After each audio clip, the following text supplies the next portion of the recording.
हिंदू और सनातन कहने वाले, झंडे और डंडे से हिंदू राष्ट्र कभी नहीं आएगा। तुम्हारे झंडे और डंडों से कभी सनातन का राष्ट्र नहीं आएगा। अच्छे से सुन लोगे तो शायद ये बुद्धि भी खुल जाएगी और बुद्धि के ऊपर विवेक काम करना शुरू कर देगा। तुम्हारी जनसंख्या जितनी है तुम नहीं ला सकते। कितने हो? पूरी दुनिया में कितने हो? वो काय को पता है बेचारे को, इनको ये भी सनातनी हो।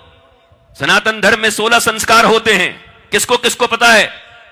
बताओ, अंतिम संस्कार छोड़ के किसी को कुछ पता हो तो? वो तो हो ही जाएगा आज निकल। बताओ, सनातन Dharma, Sanatan Dharma, what do you mean by Sanatan धर्म?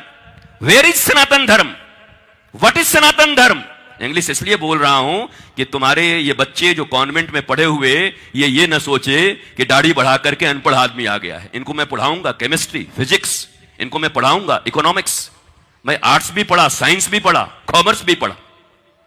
इन सब तुम्हारे बच्चों को मैं बैठ के पढ़ा सकता हूं।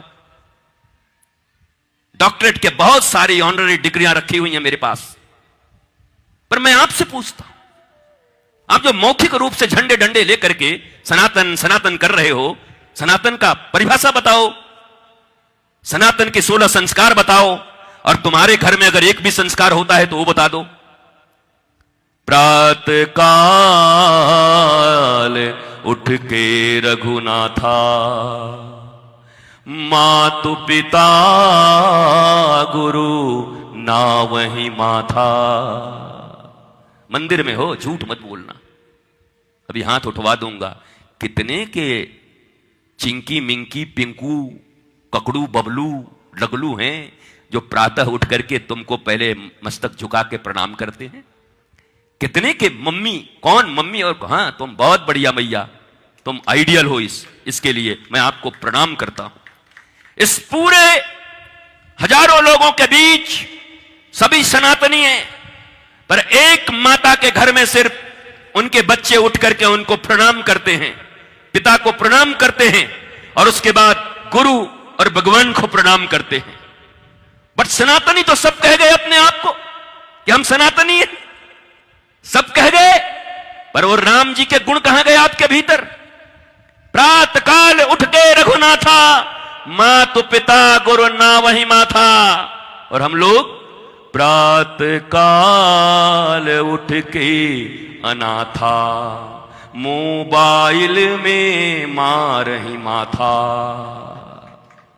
तुम्हारे बच्चे तो मोबाइल में माथा मार रहे हैं प्रातः काल उठ के, पर तिलक लगा के तुम तो बहुत कह रहे हो कि मैं सनातनी हूं, और तुम सनातन धर्म बचा लोगे, और तुम हिंदू धर्म बचा लोगे, तुम संस्कृति बचा लोगे। ऐसे बचाओगे? एक शाकिर नायक खड़ा होकर के तुम्हारे मूर्तियों को लेकर के तोड़ देता है और कहता है जब तुम्हारे भगवान खुद को नहीं बचा सकते तो तुम क्या बचाओगे, तुमको क्या बचाएंगे? उसका जवाब तो तुम दे नहीं पाते, बगले झांकने लगोगे इधर से उधर। नॉलेजफुल होना है, ज्ञानी होना है। शास्त्र और शस्त्र, पहले शास्त्र। 1 वर्ष की उम्र में किसी बच्चे को शस्त्र नहीं सिखाया जा सकता, परंतु बच्चा जन्म ले उसके पहले मां के गर्भ में भी प्रहलाद की तरह उसको सनातन संस्कार सिखाए जा सकते हैं। पहले शास्त्र फिर शस्त्र। तुम शास्त्र तो चूक गए, तुमको गीता पता नहीं, तुमको वाल्मीकि रामायण पता नहीं, तुम्हें ब्रह्म सूत्र का ज्ञान नहीं, तुम्हें वेदांत का ज्ञान नहीं, तुम उपनिषदों के नाम तक नहीं जानते। झंडे लेकर सनातन सनातन करते हो। तुम बचाओगे सनातन? तुम्हारे बचाए सनातन बचेगा। उपनिषद पढ़ो, गीता पढ़ो, रामायण पढ़ो। ब्रह्म सूत्र में बहुत कम सूत्र हैं, उन सूत्रों को पढ़ो। और ये हमारे तुम्हारे बच्चे जब पढ़ेंगे वो ज्ञानी बनेंगे, ईश्वर के भक्त बनेंगे। माता ऐसी हो सकती है जो राक्षस के घर में भी प्रहलाद के जैसे महाभागवत भक्त को पैदा कर सकती है। कयाधु माता ने पैदा किया गुरुदेव नारद की कृपा से। जब कयाधु के गर्भ में प्रहलाद थे तो गुरुदेव नारद ने उनको सत्संग कराया। वो कैसी मां थी जिसको पता था कि मेरा पति राक्षस है, असुर है, ईश्वर विरोधी है, सनातन विरोधी है। उसके बाद भी उसके हृदय में था कि मेरे गर्भ से जब भी मेरा बच्चा जन्म ले तो वो ईश्वर का प्रेमी हो, ईश्वर का भक्त हो, सनातन का भक्त हो। इसलिए गुरुदेव नारद की सहायता ली उन्होंने। और गुरुदेव नारद ने गर्भ के अंदर प्रहलाद को संस्कारित किया। गर्भ के अंदर अभिमन्यु भी संस्कारित हुआ था, बस ढोलक बज जाने से अंतिम द्वार तोड़ने से चूक गया, नहीं तो वो द्वार भी शायद वो तोड़ सकता था। हमारे सनातन ग्रंथ ये बताते हैं कि ये 16 संस्कार का पालन अगर सनातन धर्मावलंबी करें, भारतवर्ष के लोग करें, इस दुनिया में जहां भी सनातन पद्धति से जीने वाले लोग हैं, अगर इन 16 संस्कारों का वो पालन करें, पुंसवन पहले बच्चे पैदा करने के पहले भी संस्कार हैं, वो तुमको याद है, जानते हो कि उठे जाके मुंह उठा के विवाह करके चले गए स्विट्जरलैंड, कुल्लू और मनाली। मनाली जो ऋषियों की भूमि थी, तुमने भोग की भूमि बना दी। भोग रहे हो तुम। और ये सब लोग हैं जिनकी उम्र 70 साल है, कहते हैं बेटे का विवाह कर दिया, मनाली गए हैं बेटे और बहू। मनाली भेजे हो बेटे और बहू को, और सनातनी कह रहे हो अपने आप को कि मैं सनातनी हूं। तुमने नहीं कहा अपने बेटे और बेटियों को और बहुओं को यह संस्कार नहीं दिया कि जीवन के इस विवाह महायज्ञ के संस्कार का प्रथम दिन और प्रथम रात्रि का पालन कहीं किसी तीर्थ स्थान में भगवान और गुरु की उपासना में करना, तो तुम्हारा जीवन सुंदर होगा। तुम्हारे घर में हनुमान जैसे बच्चे आएंगे, नहीं तो राक्षस आएंगे। ये 70-70 साल के लोग हैं, बुरा मत मानना। कई लोग अभी से ऐसे आंख दिखा रहे हैं कि बहुत खराब बोलता है, ये तो घटिया आदमी लगता है। आगे घटिया हम नहीं भैया, हमें जो बोलना चाहिए जिससे तुम जग जाओ वो मैं तुम्हें बोल रहा हूं। और हमारी कोई इच्छा नहीं है आपके हृदय को पीड़ा देने की, आपके बच्चों ने, आपके परिवार ने, क्योंकि आप ही लोग बाद में वृद्धाश्रम में चले जाते हो। आप ही को आपके बच्चे कहते हैं पिताजी उम्र हो गया, ज्यादा टर्टर मत किया करिए, चुपचाप बैठिए, चाय पानी पी करके बैठा गया, कौन आया कौन आया, आपको क्या मतलब है। ये वही लड़का है जो इतना छोटा था तो 10 बार पूछता था क्या है, बोला कौआ। मम्मी क्या है कौआ, ये क्या है कौआ। 100 बार बता के भी माता और पिता थके नहीं थे, गले लगाए थे, कौआ है बेटा, कौआ है, रेलगाड़ी है। पर वही जब तुम बुढ़े होके बैठ जाते हो और कोई आया पूछे बेटा कौन है, बाबूजी आपको क्या मतलब है, कौन आया कौन है, बैठिए चुपचाप अपना राम राम करिए और खाइए। ये वही बेटे हैं जो अपने बाप को खामोश कर देते हैं, खामोश, चुप रहो, ज्यादा मत बोलो। और क्यों करते हैं, उनकी क्या गलती है, बच्चों की क्या गलती है। रोपे पेड़ बबूल का तो आम कहां पे होए। रोपा किसने, बीज किसने दिए, संस्कार किसने दिए। आप देखो पूरे मोहल्ले में, गांवों में एक ही शिकायत है लोगों को, क्या, अरे हमारा बेटा तो बहुत बढ़िया था, पर क्या कहूं बहू ऐसी आ गई, चुड़ैल आ गई, चुड़ैल हमारी बेटी को ले गई, 3 महीने में चुड़ैल उड़ा के ले गई।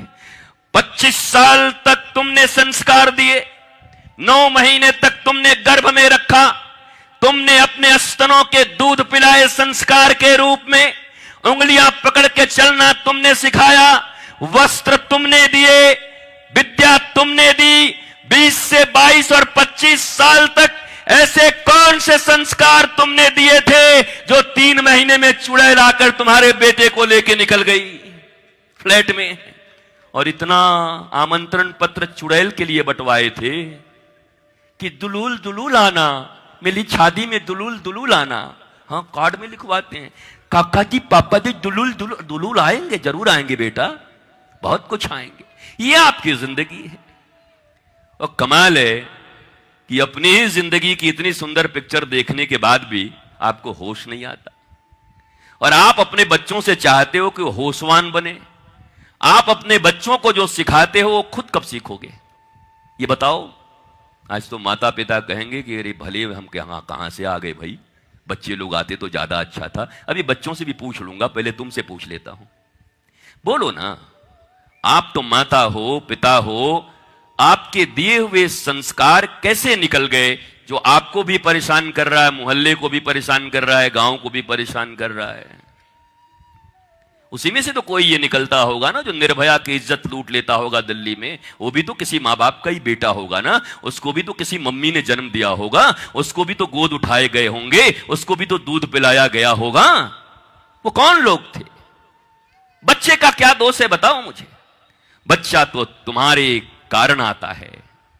अगर तुम चाहो और सनातन संस्कृति के केवल 16 संस्कारों को पढ़ भर लो और उनका पालन करने लगो तो यकीन मानो ये जितने पर्सनालिटी डेवलपमेंट कोर्स चल रहे हैं तुम्हारे, एक से एक खुले में जयपुर में पर्सनालिटी डेवलपमेंट कोर्स, वो क्या पर्सनालिटी डेवलपमेंट कराएंगे बताओ?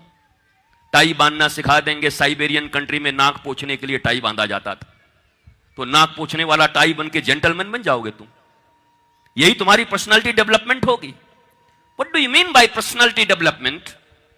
पर्सनालिटी डेवलपमेंट उसी का हो सकता है जो नॉलेजफुल हो सकता है। इंफॉर्मेशन और नॉलेज के बीच बहुत अंतर है मेरे माई बाप। आप केवल जानकारियों पर जी रहे हो, ज्ञान नहीं है।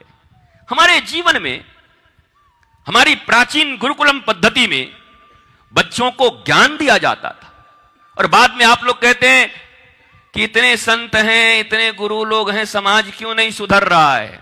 शायद तुमने वैदिक ऋचा पढ़ी नहीं उपनिषद की। मातृ देवो भव, पितृ देवो भव, आचार्य देवो भव। पहली भगवान कौन? देवता कौन? मां। दूसरा कौन? पिता। तीसरा कौन? हम 3 नंबर के लोग हैं। जब 2 नंबर चूक गया तो तीसरा क्या करेगा? जब 2 नंबर ने, 1 और 2 नंबर ने अपने काम नहीं किए तो तीसरा नंबर अकेला क्या कर लेगा? आप कहते हो इतने संत, इतने महंत, इतने महात्मा, इतने गुरु, इतना प्रवचन, फिर भी समाज में सुधार क्यों नहीं हो रहा है? मैं भी तो यही पूछ रहा हूं सनातनियों, बिना उपनिषद पढ़े हुए लोगों। मातृ देवो भव, मां कहां गई? पितृ देवो भव, आप कहां गए? आपने कौन से संस्कार दिए अपने बच्चे को? अगर आपने दिया होता तो निश्चित तौर पर यह तीसरा पीठ जो गुरु पीठ है, आचार्य पीठ है, उस पीठ में आकर के बच्चा, मैं निश्चय कह सकता हूं कि स्वामी विवेकानंद जैसा होकर के पूरी दुनिया में भारत माता के और हिंदुत्व का नाम रोशन करता। विवेकानंद ही तो पहली बार कहा था, गर्व से कहो हम हिंदू हैं। अब लोगों को चिढ़ होती है क्योंकि विवेकानंद को पूरा पढ़े नहीं लोग। विवेकानंद ने क्या क्या बातें कही हैं, विवेकानंद का नाम तो सब लेते हैं पर यह बात नहीं कहते। ये उन्हीं की भाषा है, गर्व से कहो हम हिंदू हैं। अब इसमें लज्जा की बात भी क्या है? जैसे संप्रदाय, आपने 70 साल तक, 60 साल तक सांप्रदायिक राजनीति के बीच में और धर्मनिरपेक्ष राजनीति के बीच में भारत झूलता रहा। आपको लोग क्या कहते हैं? सांप्रदायिक हो, और आप भी चुप हो जाते हो, नहीं नहीं हम सांप्रदायिक नहीं हैं। अरे हैं, हम पक्के सांप्रदायिक हैं। संप्रदाय का अर्थ होता है सम्यक प्रकार से हमारे पूर्वजों ने जो हमको प्रदान किया ज्ञान, जो हमारी धारा हमें दी, उसे संप्रदाय कहते हैं। पर आप कैसे डरपोक लोग हैं, आप अज्ञानी लोग हैं। आपने शास्त्र नहीं पढ़े, आपने गुरुओं का संग नहीं किया, आपने आचार्य का संग नहीं किया, इसलिए आप नहीं नहीं नहीं मैं सांप्रदायिक नहीं हूं, मैं सांप्रदायिक नहीं हूं। अरे कहो मैं सांप्रदायिक हूं। नारायण ने दिया ब्रह्मा को, ब्रह्मा ने दिया नारद को, नारद ने दिया व्यास को, व्यास ने दिया अपने पुत्र को, पुत्र ने उनको, उन्होंने उनको, उन्होंने उनको, उन्होंने उनको, उन्होंने उनको, होते होते हमारे गुरुदेव को, और हमारे गुरुदेव से मिली धारा हमको, और हमसे आज ये धारा इस मंदिर में आपके बीच में बह रही है। तो गौरव से कहो हम सांप्रदायिक हैं। क्यों कहते हो सांप्रदायिक नहीं है? हमारी योगी आदित्यनाथ जी से यही बात हुई थी, हम लोगों को सब सांप्रदायिक कह देते जब वो सांसद रहे, तो हम लोग भी अपना अब निकाला जाए। अब असली अर्थ हम लोगों ने शायद खोजा नहीं है, अब शास्त्र खोला जाए और तब संप्रदाय के अर्थ को हम लोगों ने निकाला। सम्यक प्रकार से जो विधि पूर्वक ज्ञान हमें प्रदान किया है हमारे पूर्वजों ने, उसको संप्रदाय या संप्रदाय कहा जाता है। तो अब बताओ, हमारे पूर्वजों के द्वारा दिए गए ज्ञान के कारण हम लज्जित होंगे कि गौरवान्वित होंगे? इसलिए प्रत्येक व्यक्ति मुट्ठी भींच कर कह सकता है, हां, गौरव से कहो, हम भारतवर्ष सनातनी लोग सांप्रदायिक हैं सांप्रदायिक। चूंकि हमें ज्ञान नहीं है, इसलिए लोग हमें पीछे धकेल देते हैं, हम बचने लगते हैं। वो हमको सांप्रदायिक कह दिया। नहीं, हम लोग नहीं, देखिए, हम लोग सांप्रदायिक नहीं है, हम लोग भी ना सर्वधर्म को लेके। सर्वधर्म? दुनिया में धर्म एक ही होता है, सर्वधर्म कहां से आया? ये कहां का ज्ञान है? कब से आया? ये 2200 वर्ष पहले आया कि 1500 वर्ष पहले आया? धर्म शब्द का अर्थ क्या होता है? धारे। अभी अभी महात्मा जी यहां बैठे थे, संत जी, उन्होंने बताया धर्म शब्द का अर्थ, और धर्म के 10 लक्षण हैं। और सीधी बात, धर्म का इतना ही, धार्यति इति धर्म, सत्य धारण करने की क्षमता जिस व्यक्ति के भीतर है उसी को धर्म कहते हैं। तो अब बात बताओ कि धर्म करोड़ होगा, 10 होगा, 20 होगा, या 1 होगा? मजहब हजारों हो सकते हैं, पहले भी था, नाना मुनि नाना मत, मत सैकड़ों हो सकते हैं, पर गौरव से कहो, धर्म एक सनातन था, है और एक ही रहेगा। धर्म तो सदा से एक है। धर्म कहां से अनेक हो गया? कब धर्म अनेक हो गए? पर हमको पता ही नहीं है, हम झंडे डंडे में अटके हुए हैं। याद रखो, राम राज्य अंतिम बार परीक्षित के शासन काल में आई थी, और परीक्षित के शासन काल में, अब शायद तुम लोगों को थोड़ा बुरा भी लग जाए इस बात का, कुनमुनाने लगोगे झंडे डंडे लेकर के। 3 चीजें प्रमुख थी, ध्यान से सुनो। जो भी अपने आप को सनातनी कहते हैं, राष्ट्रवादी कहते हैं, नेशन फर्स्ट कहते हैं, वो सब ध्यान से सुने। 3 चीजें परीक्षित के शासन काल में थी। पहला, निःशुल्क और उत्तम शिक्षा, निःशुल्क और उत्तम चिकित्सा, निःशुल्क और अविलंब न्याय। ये 3 चीजें अगर स्विट्जरलैंड में आ गई तो रामराज स्विट्जरलैंड में चला जाएगा, भारत बैठ के देखता रह जाएगा। अब ताली नहीं बजा रहे हो? तुम घूस किस लिए लेते हो? नौकरी करते हो, घूस क्यों लेते हो? करप्शन क्यों है? बच्चे का एडमिशन डीएवी में हो जाए, डीपीएस में हो जाए, इसके लिए हमें पैसे की जरूरत पड़ती है। तुम घूस क्यों लेते हो? जीवन में बेटा बेटी या हम कहीं बीमार पड़ जाएं तो लंदन भी जाकर के करोड़ों रुपए में अपना इलाज करा पाएं, इसके लिए तुम लेते हो, इसके लिए तुम गलत तरीके से धन कमाते हो। क्यों करते हो? अगर कोई तुम्हारे ऊपर मुकदमा कर दिया तो मुकदमा करने के बाद सुप्रीम कोर्ट के उन बड़े बड़े वकीलों को, जिनकी फीस एक बहस की लाखों नहीं करोड़ों तक पहुंच जाती है, एक साधारण फार्चून का दुकान और केले बेचने वाले आदमी इतना कहां से लाएंगे? कैसे देंगे सुप्रीम कोर्ट के उस वकील को पैसे? और वो तो ऐसे वकील हैं कि उनको तुम्हारे सामने खड़ा कर दिया जाए, तुम कितने भी सच्चे रहोगे, फिर वो जब तर्क करेंगे तुम्हारे फुटहा छाप वकील से, जो बेचारे के पास धन ज्यादा नहीं है और गरीबी में पढ़ के आए हैं, क्या वो उनसे जीत पाएंगे? क्या उनसे तर्क कर पाएंगे? क्या उन चीजों को साबित कर पाएंगे? वो क्रिएट कर पाएंगे उन चीजों को जिससे आपको सही न्याय मिल सके? भारतवर्ष नहीं, पूरा दुनिया जानता है कि मक्का और मदीना का नाम लेने से इस्लाम का याद आता है। वहां जहां आप जाते हो, पोप जहां रहते हैं, वेटिकन सिटी का नाम लेने से पोप और क्रिश्चियन धर्म का याद आता है। वैसे ही भारतवर्ष नहीं, पूरी दुनिया के लोग जानते हैं कि अयोध्या, मथुरा और काशी का नाम लेने से सनातन और हिंदू का नाम आता है, राम, कृष्ण और शिव का नाम आता है। वो भी तुमको 492 साल के बाद मिलता है। 492 साल लग जाते हैं तुमको साबित करने में कि राम जी अयोध्या में जन्म लिए, राम ने अयोध्या में प्रकट लिया। और अभी भी शिव जी हो या हमारी कृष्ण जन्मभूमि हो, हम जहां मथुरा से आते हैं, अभी भी हम साबित नहीं कर पाए। ये तुम्हारी न्यायिक व्यवस्था है। पुलिसिंग व्यवस्था तुम्हारे पास 1861 का है। अंग्रेजों ने इस व्यवस्था को लाई थी भारतीयों के ऊपर अत्याचार करने के लिए। अभी भी वही व्यवस्थाएं चल रही हैं। अब कौन किसके ऊपर अत्याचार कर रहा है, किसके लिए? कभी पढ़ाते हो अपने बच्चों को, बताते भी हो